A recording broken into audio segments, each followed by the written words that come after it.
Boa tarde, meu nome é Adalberto. A gente vai apresentar um trabalho de reconhecimento de padrão do curso de especialização em ciência de dados e Big Data. Essa apresentação é um requisito da disciplina que trabalha com reconhecimento de som, imagem e vídeo através do framework UOL.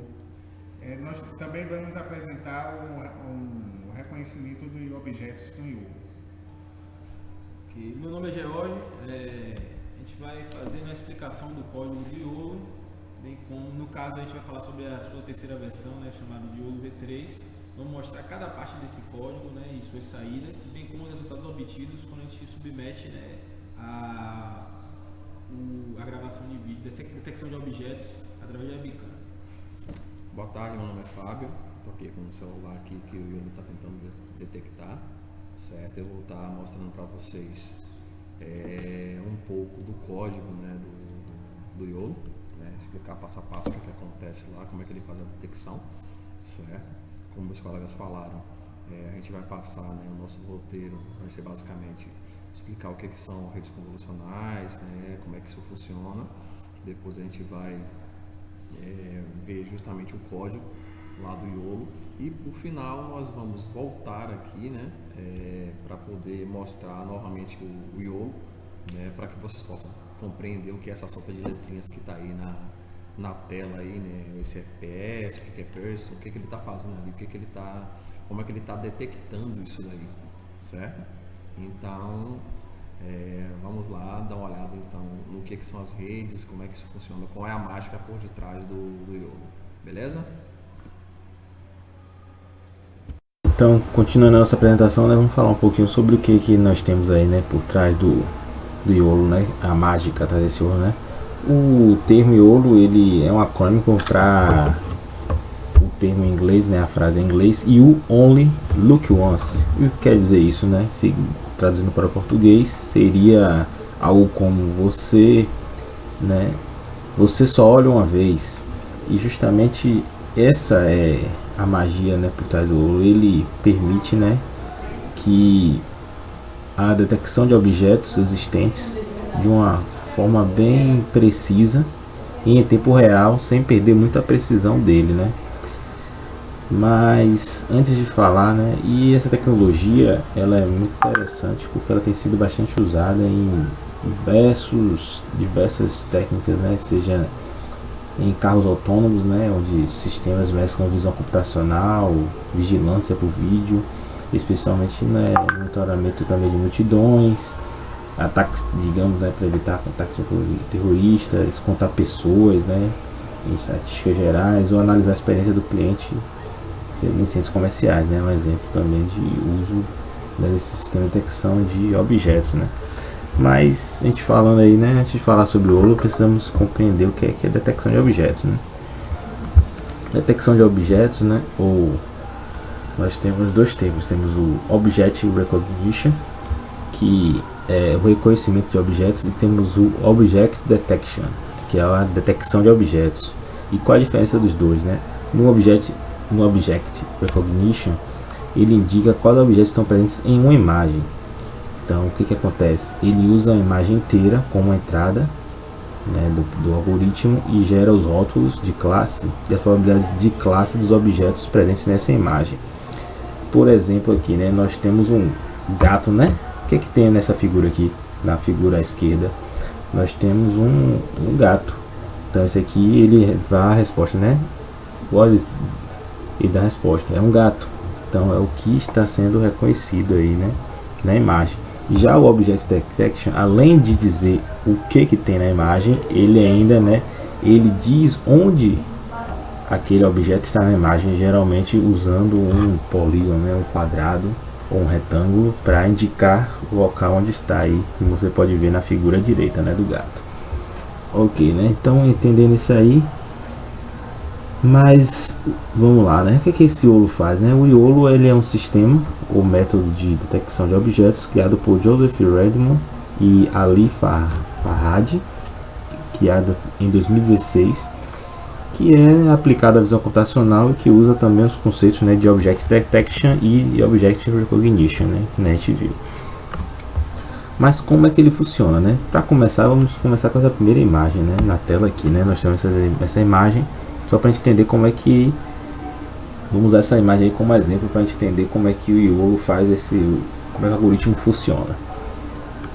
Aqui, né, nós vamos usar essa imagem, né, ela, digamos, passada, digamos assim, né, depois vai ser processada pelo YOLO, né, ela detectou esses objetos aqui, né, carros, bicicleta, né, tem a pessoa aqui na bicicleta, o tráfego, né, a luz a sinaleira, inclusive o caminhão também aqui, né, então diversos objetos diferentes foi detectado, né, na figura. O que acontece aqui agora, né, como é que o YOLO vai fazer essa detecção? Vamos lá, né, então aqui o slide. Né, para nossa discussão, né, a gente vai pegar essa imagem aqui e recortar, porque são muitos objetos. Vamos focar apenas em um quadrado aqui, né, recortamos nossa foto original. O YOLO divide a imagem de entrada em uma grade, né, de tamanho S por S, digamos, né, vamos soltar assim. Cada célula da grade prevê apenas um objeto, tá vendo aqui, né, pessoa. Por exemplo, a célula da grade amarela, a gente tem aqui, ela está abaixo, tenta prever o objeto pessoa, cujo centro, o ponto azul, fica dentro da célula da grade. Cada célula da grade prevê um número fixo de bounding box. O que é bounding box? Justamente são esses quadrados, né, o limite das caixas, né, traduzindo em português. Neste exemplo, a célula da grade amarela faz duas previsões de bounding box, caixas azuis, para localizar onde a pessoa está, não é? No entanto, né, aqui a regra de um objeto limita a proximidade dos objetos detectados, né? Nós temos aqui dois quadrados para ver, né, qual vai ser a proximidade, né? Isso, o YOLO tem algumas limitações em como objetos próximos podem ser, né? Objetos próximos ele tem um pouco de dificuldade de detectar. Vamos lá. Para cada célula da grade, ele prevê, né, um boundary box B, e cada caixa tem uma pontuação de confiança, né, da caixa. Ele detecta apenas um objeto, independentemente do número de caixas B. Ele prevê probabilidade de classe condicional, né, ele dá a probabilidade condicional, uma por classe, por exemplo. E para variar, ele usa o VOC Pascal. Né, utiliza a grade, né, digamos, vamos botar um exemplo, né, digamos aquela grade S por S, né, digamos que ela tem, exemplo, 7 por 7, né, e duas caixas de limites B e 20 classes, digamos que ele consegue identificar 20 classes diferentes, né, 20 objetos diferentes. Vamos entrar mais detalhes aqui então agora, né, vamos botar aqui. Cada bounding box, por exemplo, contém 5 elementos, vamos chamar de X, Y e W, X, Y, W e H. E uma pontuação de confiança reflete a probabilidade de a caixa conter um objeto, de objetividade, e a precisão da caixa do limite. Normalizamos a largura da caixa, delimitadora H, e a altura W pela largura da altura da imagem. X e Y são deslocamentos para a célula correspondente, portanto X, Y, W e H estão entre 0 e 1. Cada célula tem 20 probabilidades de classes condicionais, né, que são as classes de detecção. E a probabilidade da classe condicional é a probabilidade de um objeto detectado pertencer a uma classe específica, uma probabilidade por categoria para cada célula. Assim, botando um exemplo assim, a previsão do YOLO tem uma forma de S por S, né, que a gente viu, B, que a gente falou que era a caixa de limite, né, e mais vezes 5, que é a quantidade de elementos, que a quantidade de elementos ele contém, mais C, que são as classes, né. Então aqui 7, 7, B2, como a gente falou, né, vezes 5, mais 20 quantidade de classe. Então temos aqui esse vetorzinho aqui, né, 7, 7 por 30. O principal conceito, né, do YOLO é justamente essa rede, né? Aqui é o formato da rede neural, né? Pessoal, é a rede neural, então ele vai ter 7 por 7 por 30. É uma rede CNN, né? Convolutional Neural Network, né, rede convolucional, rede neural convolucional, e para reduzir a dimensão espacial de 7 por 7 por 1024, você vê aqui, né, aqui é 1024 canais de saída em cada local, né, aqui ó, 7, tem que ser, para ver aqui, né, pequeno, mais 7 por 7. Ok. O YOLO realiza uma regressão linear usando duas camadas totalmente conectadas para fazer predições de boundary box de 7 por 7 por 2. A figura do meio, né, a barra aqui que nós temos aqui. Para fazer uma previsão final, mantemos as caixas com altas pontuações, né? Você vê que ele fez várias detecções aqui, várias negócios. Então ele só vai pegar as que tiver maior pontuação, de confiança, né? Grau de confiança. E no caso aí, maiores que 0,25, que vai ser essa previsão final, né? Quais são elas? São essas aqui, né? Onde está identificado o cachorro realmente, a bicicleta e o carro. Boa tarde, meu nome é Dalberto, sou do curso de especialização em Ciências de Datas e Big Data. Vou dar continuidade à apresentação do trabalho sobre reconhecimento de padrões.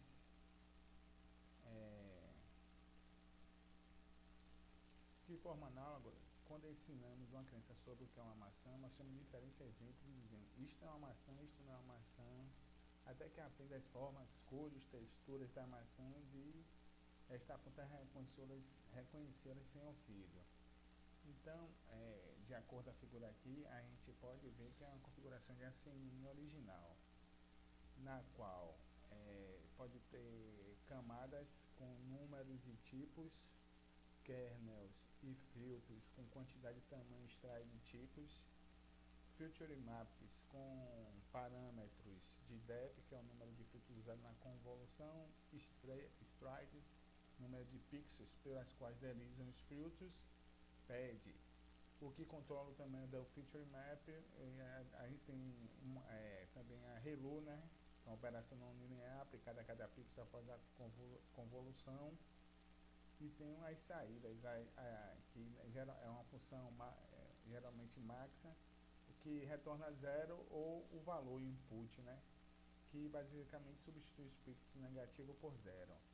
Nós temos o pooling, também chamado de downsampling, que é subamostras, para reduzir a dimensionalidade das features maps, porém pretende reter as informações mais importantes.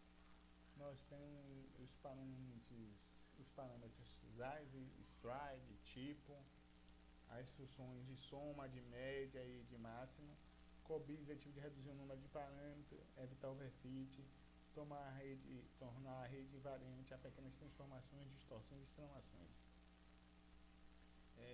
A gente pode ver nessa figura que o algoritmo funciona em 4 passos, que é a convolução, o ReLU, o pooling, o flatten e a conexão, né, completa da entrada da rede neural. No caso, a convolução mais o ReLU, uma imagem construída por um vetor de valores é definida pelas dimensões largura, altura e o RGB, que é a codificação de cores dos 2 canais, que é o verde, vermelho e azul. E separado nesses 3 canais, cada um deles vai aplicado um filtro de detector para determinar de determinada dimensão para identificar elementos da feature específico. Concretizando para a aplicação de um filtro em imagem, à esquerda dela, né, aplicamos à esquerda, numa janela, esse filtro reflete do box à direita, reduzindo, no caso, o filtro da imagem à esquerda é do tamanho 5 por 5.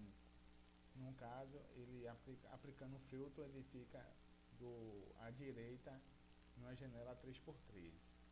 O filtro é aplicado na imagem através de um varrimento, que utiliza um deslizamento, nesse caso de 1 pixel. Pode ser de 2 pixels, multiplicando pixel a pixel os valores da imagem do filtro e somando os valores resultantes. O resultado é uma matriz de filtering maps, né? Onde podemos observar onde o filtro obteve o maior e a menor correspondência. Deverão aplicar tantos filtros quanto necessário para identificar o máximo de filtros possível. O resultado dessa operação é uma camada de convolução, composta de vários filtros maps sobre os quais se aplica a cada valor uma função ReLU que altera o negativo por zero, como foi mencionado anteriormente, introduzindo um fator de não linearidade. Assim, se considerando o preto como negativo, o branco como positivo, o nível intermédio como cinza. Os valores do preto até zero são todos alterados para o cinza zero, lógico. Né? Então eu vou explicar um pouquinho mais sobre essa função de ativação, que a função de ativação linear retificada é uma função linear por parte que produzirá entrada diferente se for positiva, como mencionado anteriormente, caso contrário será emitido zero. As outras funções de ativação utilizadas anteriormente, como a tangente sigmoide e a hiperbólica, não podem ser usadas em redes com muitas camadas devido ao problema de gradiente de fuga. A função de ativação linear retificada supera o problema de gradiente de fuga, permitindo que os modelos apresentem mais rápidos e tenham um melhor desempenho. A ativação linear retificada é uma ativação padrão de desenho de rede neural perception de múltiplas camadas e convolucionais. Para um determinal, as entradas são multiplicadas pelos pesos, né, que a gente tem os pesos e um nós somados juntos. Este valor é referido como ativação resumida do nó. A função de ativação mais simples é chamada de ativação linear, na qual nenhuma transformação é aplicada. Uma rede composta apenas de uma função de ativação linear é muito fácil de treinar, mas não podem aprender funções complexas de mapeamento. Funções de ativação não linear são preferidas, pois permite que os nós aprendam a estruturar mais complexa nos dados tradicionais. Duas funções de ativação não linear altamente utilizadas são as funções de ativação tangente sigmoide e hiperbólica, né? Aqui descreveu um problema do gradiente de fuga ao utilizar as duas funções de ativação tangente sigmoide e a hiperbólica. Por isso que a função ReLU é utilizada hoje, porque justamente esse problema da fuga do gradiente, ele de certa forma é bem melhorada. Nessa que uma rede de alimentação profunda multicamadas ou rede neural é recorrente e incapaz de propagar informações de gradiente úteis da extremidade da saída do modelo de volta às camadas próximas à extremidade da entrada do modelo. O resultado é a incapacidade geral, com muitas camadas, de aprender um determinado conjunto de dados ou convergir prematuramente para uma solução ruim. O problema geral com essas funções é que elas saturam. Muitas correções e soluções foram propostas e investigadas, como um esquema alternativo de inicialização dos pesos, pré-treinamento não supervisionado, treinamento de camadas e variação no valor do gradiente de descida. Talvez a mudança mais comum seja o uso de função de ativação linear retificada, que se tornou um novo padrão em função da ativação da tangente hiperbólica, né, no caso. O gradiente de fuga dificulta saber em qual direção os partículas devem se mover em melhor função de custo. Vou explicar um pouquinho, falar sobre pooling, né? Seguindo a aplicação da sample ou da FitMiner, que consiste em dividir cada FitMiner em segmentos e calcular um máximo de cada um, sendo esse valor usado para gerar um pooling filter maps, que, como se compreende, são uma versão reduzida dos originais.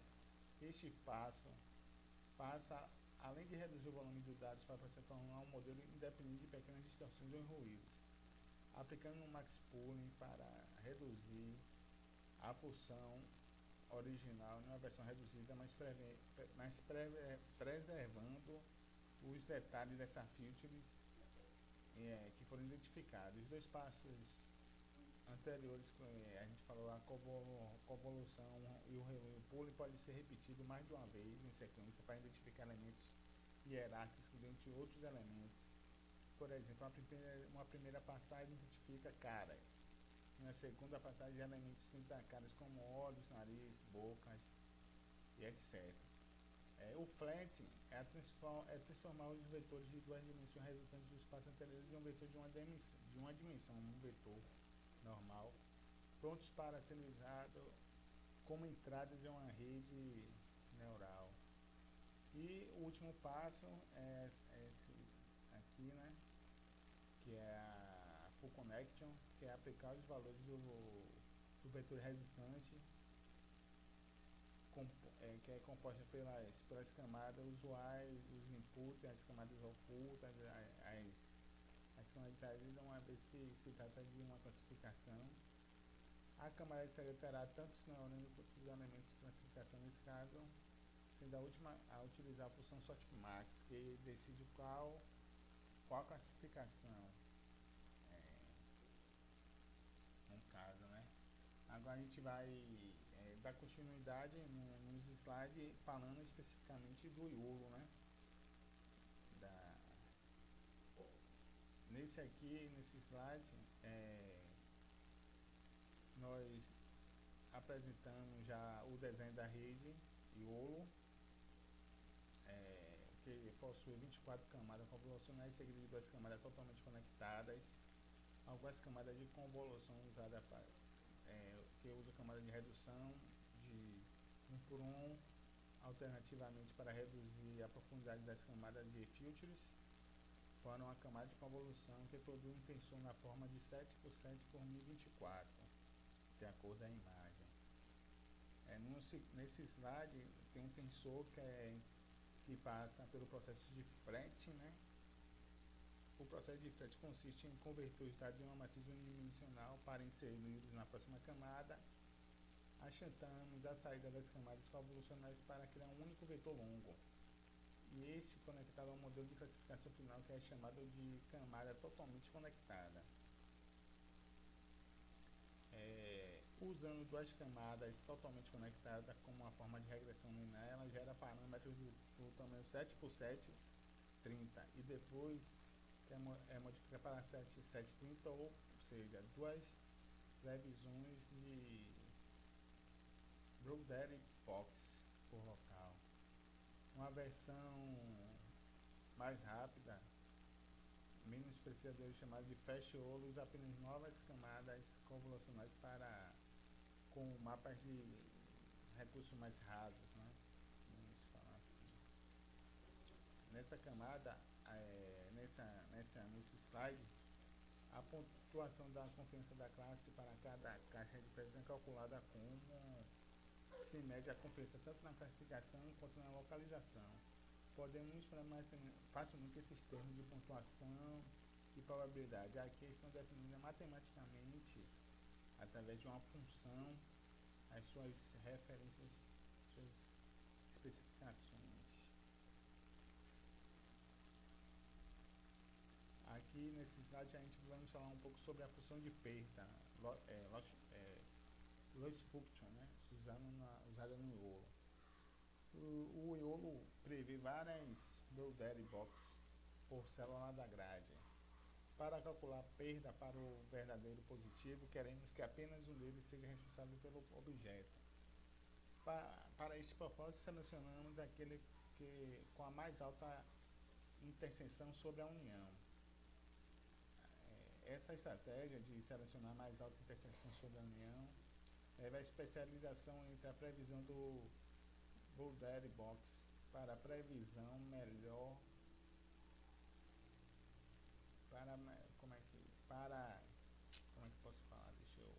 para melhorar a previsão, determinando os tamanhos e as proporções, né? O IOLO usa para prever a perda da função a soma quadrática entre as previsões e as interseções sobre a união para calcular a perda. A função de perda compõe-se de perda de classificação e outros parâmetros.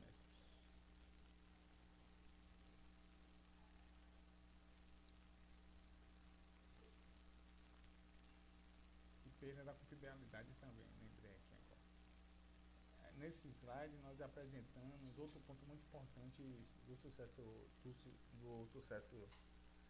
do Iolo, que é a supressão não máxima. O que seria isso? O Iolo pode fazer detecção duplicada para o mesmo objeto. Para corrigir isso, o Iolo aplica uma supressão não máxima para remover duplicações com menor confiança. A supressão não máxima adicionar 2 a 3%. Aqui está algumas das possíveis implementações da supressão não máxima, classificação da previsão pelo índice de confiança. Começa pelas pontuações mais altas, ignora qualquer previsão atual se encontrar em previsão prévia em termos da mesma classe. No caso, a função for maior do que 0,5 com a previsão atual. Repetir o passo até que todas as previsões sejam verdadeiras. Né? Aqui a gente está finalizando, já estamos no último slide, e a gente fala do OpenCV e do Darknet. Ao contrário do CPU, ele não é um programa completo, mas sim um algoritmo que faz detecção a partir de diversas técnicas combinadas, que em um conjunto de um framework, né, ele pode se assemelhar a um middleware, né? A gente pode dizer que não chega aí teria que dar uma pesquisada mais profunda para ver se realmente funciona como middleware, mas ele é uma combinação de frameworks. Alguns frameworks que mais já são Darknet, é o framework construído a partir do desenvolvimento do Iolo e feito especificamente para o Iolo. Ele foi o primeiro. A vantagem do uso dele é que ele é mais rápido, que pode funcionar com GPU e CPU, com algumas desvantagens, que só trabalha com o sistema operacional Linux no Darknet. Ele é o primeiro. O Darkflow foi o segundo, é uma adaptação do Darknet para o TensorFlow, que tem vantagem de ser rápido, que funciona com GPU ou CPU, e também é compatível com Linux, Windows e Mac. Às vezes a instalação é mais complexa, especialmente no Windows. E o OpenCV, que é o último que a gente utilizou no trabalho, é um framework desenvolvido pela Intel para o desenho de aplicativos na área de visão computacional. Ele tem a vantagem de funcionar sem precisar nada na máquina além do OpenCV. No caso, você só dá um pipe lá e instala ele, né, e roda direto do prompt com o comando de Python chamando a função que você desenvolveu, que a gente também aplicou no trabalho. E com desvantagem só funciona com CPU. Ele é lento porque não utiliza GPU, né, a lógica. Por isso não é possível obter velocidade muito alta para processar vídeo em tempo real. E nosso código, nós usamos o OpenCV. Boa noite, eu me chamo Fábio Roberto, e em conjunto aqui com meus colegas Adalberto Nuno, né, e Jorge Dantas, eu vou apresentar aqui o código do Iolo, né, na sua versão V3 para capturar dados a partir de uma webcam, certo? Infelizmente eu não vou mostrar nesta máquina porque eu não consegui fazer o Iolo detectar minha câmera, na verdade, né? Minha câmera, não sei, dando algum problema, mas eu vou mostrar em uma outra máquina, certo, a execução do Iolo. Então, o que eu fiz aqui para facilitar o processo foi justamente colocar uma série de comentários, né, sobre o código, né? E eu vou lendo os comentários explicando, certo? E posteriormente vou mostrar para vocês aí a execução do Iolo, fazendo a detecção, né, de pessoas, celulares, a partir da webcam, certo? Basicamente o código, né, ele é dividido em 5 blocos, ou 4 blocos, não lembro, né, mas é um código relativamente simples, né, você dando uma lida, tendo estudado um pouco de redes convolucionais e também entendido os conceitos, você consegue fazer com que a coisa funcione, certo? Estou rodando aqui o Iolo, como falei, na versão V3, certo? Aqui o código já está todo comentado. Vamos dar uma olhada aqui no que cada parte do código está fazendo, certo? Nessa primeira parte aqui nós carregamos as bibliotecas necessárias, né, que é o CV2, a NumPy e a Time, né. Vale ressaltar que essa versão do YOLO que nós estamos executando, ela usa o framework, né, que é o OpenCV, apesar de você poder usar outros frameworks como o Darknet, que foi para a primeira versão do YOLO, ou o Darkflow, né, que tem a integração com o TensorFlow. Nós estamos então usando o YOLO sobre o OpenCV, por isso a necessidade de importar o CV2, certo? E aqui no segundo bloco, que eu chamo de carregando o YOLO com pesos e configurações, é justamente quando nós vamos carregar o YOLO, certo? Para que ele faça a leitura do nosso arquivo de configurações, certo? E nossos arquivos de peso. Ou seja, nesse bloco nós vamos carregar através da nossa rede nossos arquivos que contêm nossos pesos e nossas configurações, ok? Nessa linha aqui abaixo, né, a gente vai criar um vetor vazio, que nós vamos guardar os nomes das nossas classes, nós vamos ler, né, nossas classes, ou seja, todas aquelas classificações que o YOLO pode fazer a partir do arquivo CocoNames, certo? E vamos guardar isso num vetor, certo? Para que posteriormente, quando os bounding boxes forem desenhados no vídeo durante a detecção, nós possamos saber o que é cada classe daquela, certo? Só voltando um pouco, como meus amigos falaram, o YOLO ele é um algoritmo, né, que ele vai trabalhar tanto com a detecção de objetos, né, ou seja, ele vai detectar um objeto, assim como vai trabalhar em conjunto também com o reconhecimento de objetos, porque você precisa detectar e reconhecer, ou seja, eu preciso saber que tem um objeto ali naquela imagem, naquele frame, mas também preciso reconhecer em que ponto aquele objeto está, certo? Para que possa ser identificável, ok? Voltando aqui para o nosso código, né? Mais abaixo nós vamos carregar aqui, né, a nossa biblioteca CocoNames, né? E neste momento, né, a gente vai carregar, né, a CocoNames com os nomes das nossas classes, né? Ele tem 80 classes detectáveis, ou seja, ele pode detectar até 80 objetos, né? E o que a gente se pergunta, né? Como é que nós vamos detectar algo em vídeo, né, a partir de imagens, de configurações de imagens, né? Como é que isso foi treinado, ok? A gente tem que lembrar que um vídeo nada mais é do que um frame sobre outro, ou seja, um vídeo é um conjunto de frames ou conjunto de imagens, certo? Sobrepostas uma sobre a outra. Semelhante a quando você utiliza a técnica de fazer um desenho, né? Os cartunistas, quando fazem isso, eles colocam um desenho sobre o outro, uma folha sobre a outra, vai desenhando para que gere um filme, né? Consequentemente, um vídeo também é mais ou menos isso daí, né? Falando em linhas gerais, né? Falando grossamente. E cada vídeo ele tem um frame. Cada frame ele vai ser executado dentro de um determinado tempo, ou seja, no caso, segundo, né? E se a gente consegue detectar uma imagem, conseguimos também detectar um frame, né? E com isso, se a gente consegue detectar o frame, a gente consegue detectar também o que está dentro do frame. Ou seja, com o CocoNames nós vamos carregar lá as nossas classes, vamos ler lá o nosso arquivo de configuração do YOLO e nossos pesos, certo? E vamos passar frame a frame, lendo o frame, certo? E capturando os objetos que estão ali naquele frame, ok? Então aqui, né, eu passo para um objeto chamado F, né? Todas as linhas que eu vou ler aqui do meu CocoNames, certo? Mais abaixo eu faço a leitura justamente das linhas, ou seja, readlines, com esse método readlines, certo?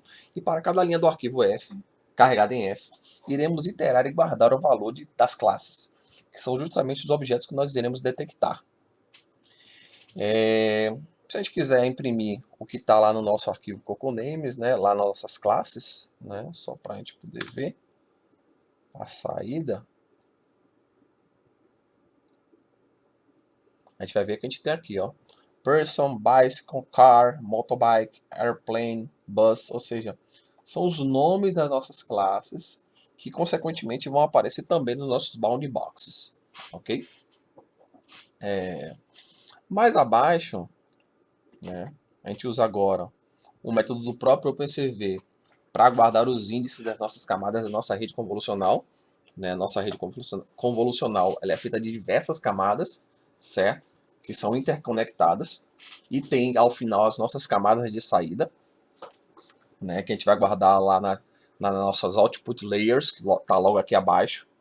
Ou seja, a gente vai usar um outro método do OpenCV, que é o Get Unconnected Out Layers, certo? Para poder guardar nossas camadas não conectadas. Isso vai permitir a gente, ao final, que a gente possa ler essa camada ou camadas de saída da nossa rede para fazermos a detecção dos nossos objetos, ok? Aqui abaixo, né, a gente vai criar aqui, certo, uma distribuição uniforme das nossas cores, certo? Vai ser posteriormente utilizado para quando as bounding boxes elas forem desenhadas, eu associar o ID da classe, certo, a uma cor, e sempre que aquela classe ela for detectada no nosso vídeo, ela vai ter a mesma cor. Então, a pessoa, se por exemplo a classe de pessoa for detectada, ela vai ter a cor verde. Então, se outra pessoa, por exemplo, entrar no vídeo, ela também vai ter a cor verde, ou seja, o bounding box das duas pessoas vai ser verde, ok? E a gente faz esse método aqui para justamente não ficar a mesma cor para todos os bounding boxes, ok? Então, para ter cores diferenciadas para cada classe, certo? De cada bounding box, a gente faz esse método aqui do NP Random Uniforme, certo? Iterando em cima das nossas classes. Então, esse segundo bloco aqui é basicamente carregando o YOLO, certo? O primeiro bloco é justamente carregando as bibliotecas necessárias, não tem nenhum tipo de retorno, ok? E aqui abaixo é justamente quando a gente vai pegar o nosso vídeo e vai passar pela nossa rede convolucional, certo? Então, basicamente, para a gente carregar o vídeo, a gente vai usar o método do CB2 lá, que é o Video Capture, certo? Onde ele vai acionar a nossa câmera e ele vai começar mais abaixo a gravar os frames, ok? Algumas câmeras podem não ser detectadas ou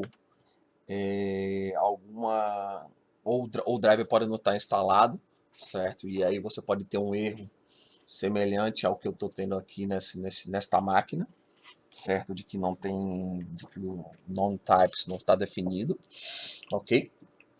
Mas se tiver tudo certinho, ou se a câmera for integrada normalmente no notebook, a coisa funciona, ok? Aqui abaixo a gente vai determinar qual vai ser a fonte que vai ser utilizada no nosso bounding box, certo? E neste ponto aqui é onde nós começamos a guardar informações referentes ao início do frame e o ID do mesmo, certo? Cada frame ele vai ter um ID, certo? E o início do frame, por quê? Porque ao final, né, como isso aqui a gente vai fazer um loop de while capturando cada frame, ao final do frame eu comparo o tempo de início com o tempo final quando terminou o frame para dizer qual é a minha taxa de frames por segundo, certo? Por isso que a gente tem aqui esse starting time, time.time, frame é igual a 0, e aqui eu começo as iterações, certo? Justamente capturar o frame e colocar ele numa coleção, ok? No dicionário, desculpa, certo? E adicionar o frame ao frame ID, certo? Mais abaixo, o que acontece aqui, neste ponto?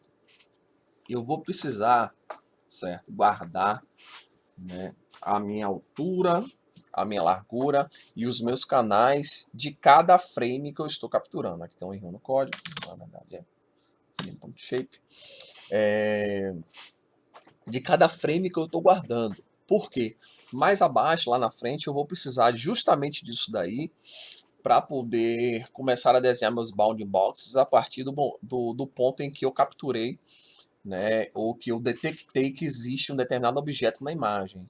Então eu preciso saber o tamanho original da imagem para poder fazer os cálculos certos de altura e de largura para determinar o centro do meu bounding box e poder desenhar corretamente no entorno do meu objeto que foi detectado, certo?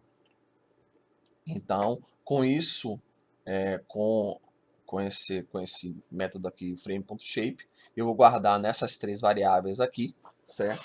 As minhas informações de altura, largura e os canais que eu estou utilizando, ok? E aí o que acontece? Tanto você utilizando o YOLO para imagens como para detectar objetos em imagens, desculpa, como para você detectar objetos em vídeo, seja ele um vídeo gravado ou webcam, certo? Você não pode passar diretamente o objeto para o algoritmo. Você tem que fazer uma transformação, certo, do objeto para que o YOLO possa extrair as features daquele objeto. Então, como é que a gente faz isso? A gente faz isso transformando, certo, o nosso objeto em um blob, certo, com o método blob from image. Então, né, como não podemos passar o frame diretamente para o YOLO, iremos gerar um blob com cada um dos frames. Dessa forma, a gente vai poder extrair as features de cada frame. Para tal, iremos usar esse método, certo? Mais abaixo aqui eu tenho um método. Deixa eu dar uma limpada aqui no output, certo? Aqui eu tenho um método, certo? Que eu estou gerando um blob. E ele tem uma série de parâmetros. Quais são esses parâmetros? O primeiro parâmetro é o próprio frame, certo? Que eu capturei aqui em cima. O segundo parâmetro é a escala, ou scale. E ela será usada para detectar objetos no frame. Por quê? Quando treinamos o nosso dataset, certo? No caso aqui a gente não está treinando, mas quando o dataset ele é treinado, certo? Ou quando treinamos o nosso modelo, né? Não dataset não é treinado, dataset é a nossa conjunto de dados. Mas quando treinamos o nosso modelo e treinamos para detecção de vídeo, ele é treinado em uma determinada escala, certo? Que ela é pré-fixada. Isso significa que se o tamanho daquela escala, certo? Daquele objeto, ele for detectado no vídeo com a mesma escala, com o mesmo tamanho, ele vai ser achado. Se você treinar com uma determinada escala, certo? O vídeo, o seu modelo, e passar o vídeo com outra escala, pode ser que aquele objeto ele não seja detectado. É como se você treinasse com a resolução muito boa, digamos assim, e passasse o seu algoritmo com resolução muito ruim. Ou seja, quando o algoritmo passasse, ele não ia conseguir detectar aquele objeto, porque você tem uma resolução tão boa, né, uma escala tão boa que você consiga determinar um objeto com determinada resolução, ok? Então, a gente tem que ter cuidado com isso daí e saber quais são as escalas que o YOLO trabalha, que são 3, né?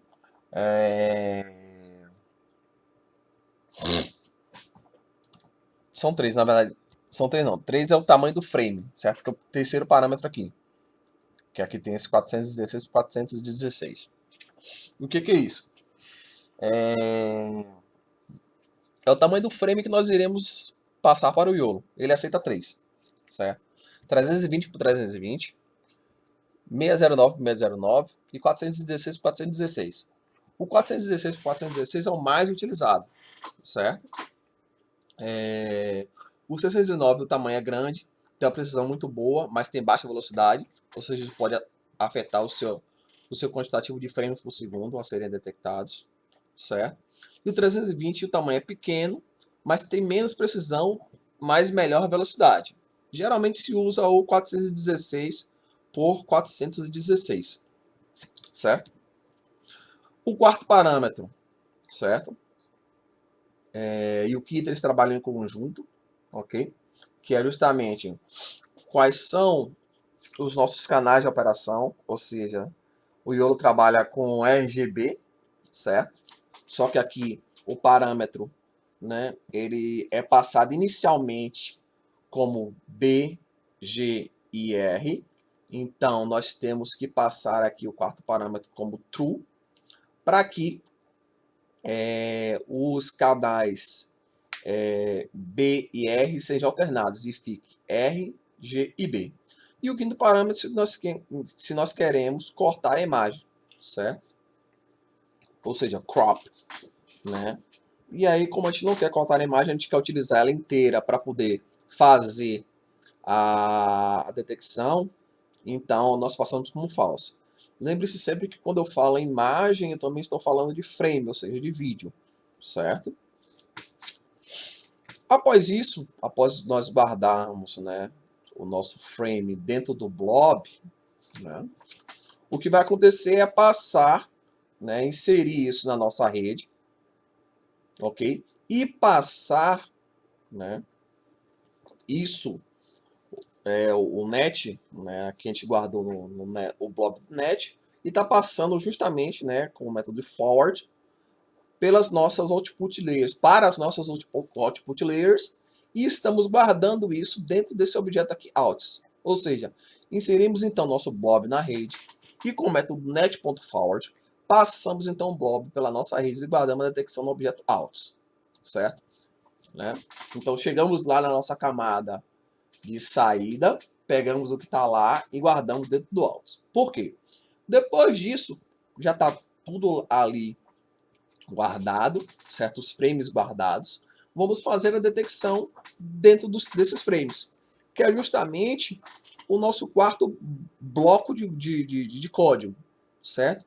Que é basicamente uma série de iterações para guardar os intervalos de confiança, né, de detecção, determinar o centro das imagens, certo? De cada objeto detectado, e depois desenhar o bounding box. Basicamente isso. Então vamos lá dar uma olhada.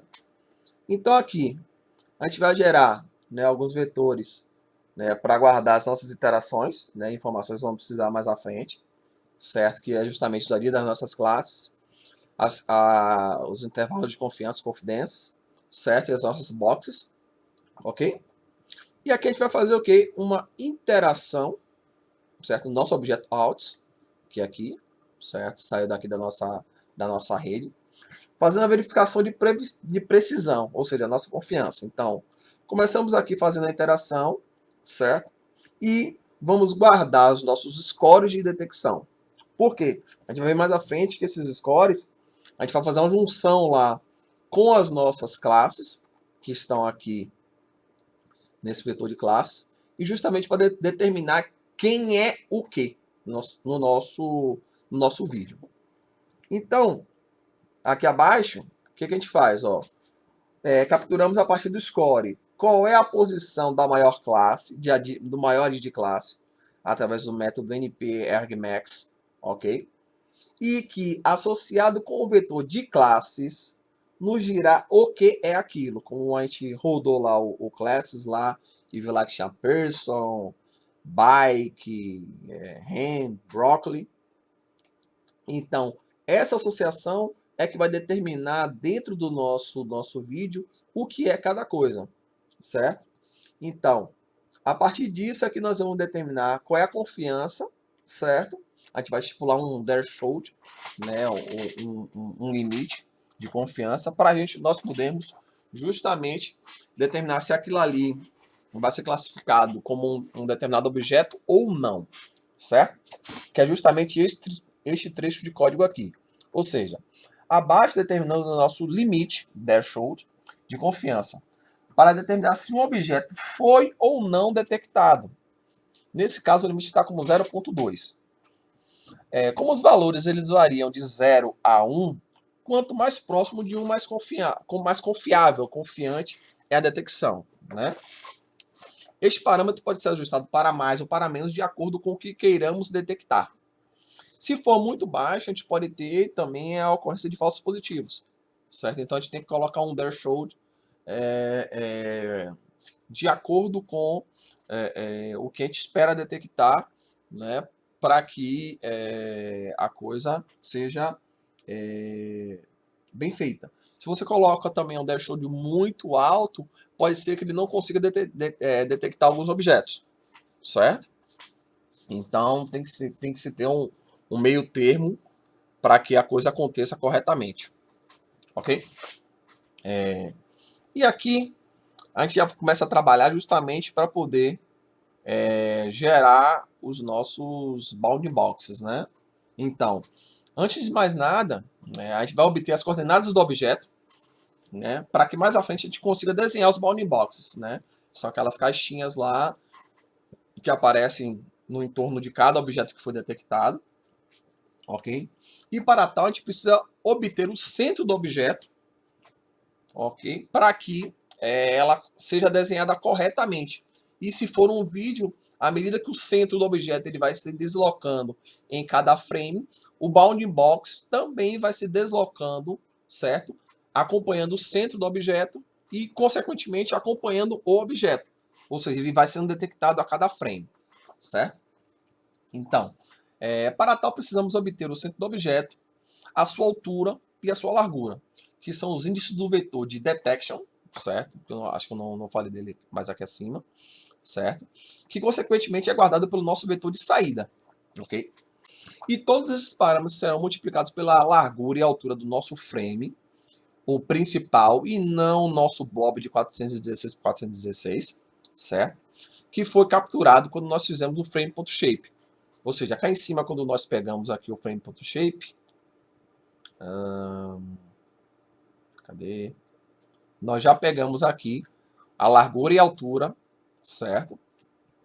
Do nosso frame principal, certo? Original, digamos assim, ok? E estamos utilizando justamente aqui, certo? Aqui embaixo para poder fazer o quê, ó? O centro de X, né?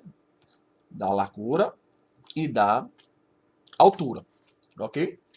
E mais abaixo, aqui neste ponto, é que nós vamos obter, na verdade, as coordenadas, certo?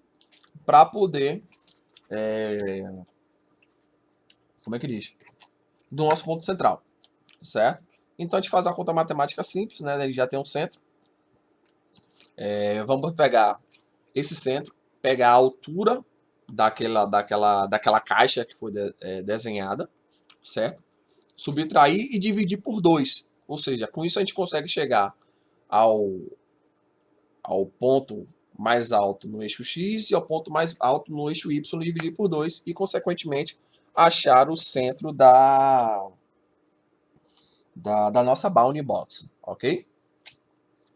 Mais abaixo, né, nós fazemos aqui a junção das nossas bounding boxes que nós detectamos, certo?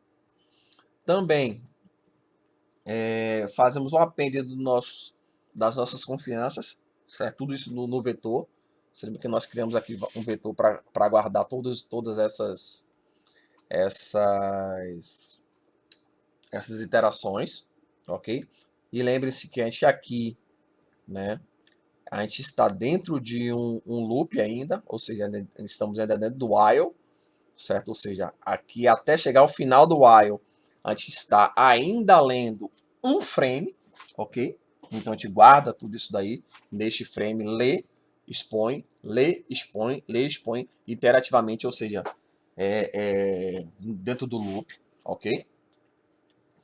Aqui nós estamos fazendo o append das nossas classes de cada objeto que foi detectado dentro do frame, ok? E neste ponto, a gente chega e faz uma técnica que ela é chamada de Non-Maximum Suppression. Que o que é isso? Né? Quando você tem muito ruído, certo, lá na hora da sua captura, você pode ter a sobreposição de bounding boxes, certo? Ou seja, um mesmo objeto, ele é detectado N vezes, ok? E vários bounding boxes,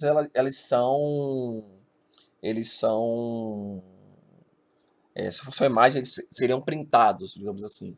Então, para evitar isso daí, para evitar um overlapping de bounding boxes, é utilizado, né, esse método, né, das redes das Deep Neural Networks, certo? Em que os bounding boxes que se sobrepõem, porque é o mesmo objeto que foi detectado ali naquele frame, ele vai ser omitido, certo? Ele vai ser retirado, para que fique somente um bounding box. Não vou entrar em detalhes muito técnicos, porque também não domino muito essa técnica não, mas entendi com linhas gerais o que ele faz, certo? Ao final aqui, o que o código vai fazer? Ele vai fazer a interação nas nossas boxes, certo? Identificando o class ID, ou seja, o ID da classe. Consequentemente, vai identificar a classe lá no nosso coconames e vai colocá-la no bounding box, certo? E vai exibir também a confiança, ok? A gente vai ver no vídeo que sempre que uma classe ela é detectada, é exibida, sempre que um objeto é detectado no vídeo, é exibido o bounding box correspondente, a cor do bounding box correspondente, que é tudo que esse bloco de código aqui faz, certo? Vai ser desenhado um retângulo, ok? Vai ser mostrada também a classe e vai ser mostrada também a confiança de detecção daquele objeto ali naquele momento. E a gente vai ver que, à medida que você vai se movimentando no vídeo, a confiança ela vai mudando, certo? Ou seja, ele vai detectando e vai mostrando ali iterativamente o vídeo, certo? No vídeo, a confiança e o bounding box, ok? Então, ao final aqui ele vai dar um release, né, para liberar a câmera e destroy all Windows, na verdade é fechar a janela. Normalmente para parar o código aqui a gente tem que dar um stop, certo? E vamos dar uma olhada no código agora com a execução do próprio YOLO em si, certo? Só um detalhe interessante que para esse código aqui a gente tentou executar com o YOLO com lightweights, na verdade, né? E simplesmente o vídeo passou sem que houvesse nenhuma detecção, ou seja, ele não conseguia nem gerar os bounding boxes. A gente teve que usar tanto o CFG com tamanho maior, que tem mais parâmetros, como também o YOLO o V3 com weights, não com lightweights, porque ele não detectava nada. Então vamos dar uma olhada lá na execução do vídeo, certo? A detecção lá do YOLO, certo? Na outra máquina, para a gente poder ver como é que ele funciona. Beleza? Valeu, galera. Até mais. Que você pode verificar que ele reconhece a televisão, ele vai reconhecer a televisão, o guarda-chuva, umbrella, uma pessoa, o celular, o telefone aqui e a televisão, como eu falei, tá vendo? É isso, o trabalho foi bastante produtivo porque deu uma fundamentação teórica muito forte sobre visão computacional que a gente não tinha e foi apresentado pelo professor durante o curso o IOLO, outras ferramentas, a fundamentação teórica. Foi muito, muito prazeroso. Obrigado e até a próxima.